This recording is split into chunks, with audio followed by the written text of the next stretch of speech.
Mbappe yo'q, Bellingham yo'q, Rodrigo yo'q, muammo yo'q. Valverde shetda. Mbappening o'rnida Fede, Rodrigoning o'rnida Fede, Judening o'rnida ham Fede. Universal Federico Valverde.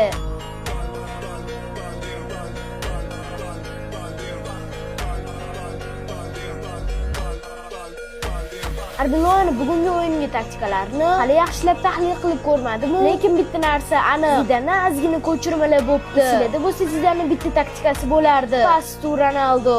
Arbelo bugun shu taktikadan foydalandi. Pas to Valverde. To'pni Valverdega uzatamiz. Qolganini uni o'zi hal qiladi. Hal qildi ham. Fededan hat-trick. Bitta taym o'zida hat-trick. Valverde bugun haqiqiy liderligini yana bir bor isbotladi. Gap faqat bu ishda golda emas. Undan tashqari himoyaga Arnoldga yordam tushib, Guardiolani yashirincha asosiy quroli bo'lgan Dokuni ham zararsizlantirdi. Ya'ni himoyada ham hat-trickdan kam bo'lmagan foydali ish qildi. Endi gollari haqida qisqa. Birinchi golda Valverde Rodrigoni yoqib oldi. Qanotdan kirib gol urib ketdi. Ikkinchi golda Bellinghamga o'xshash harakatlar, yerlatib darvozani burchagiga zarba va aqlli gol. Endi menga eng yoqqani 3-gol. Haqiqiy Mbappe bo'lib ketdi. Guahin ustidan kopton olganini qaranglar. Valverde Junior, Valverdinho, Valverdo. Barcha Real Madrid va Valverdening muxlislarini ajoyib g'alaba bilan tabriklaymiz.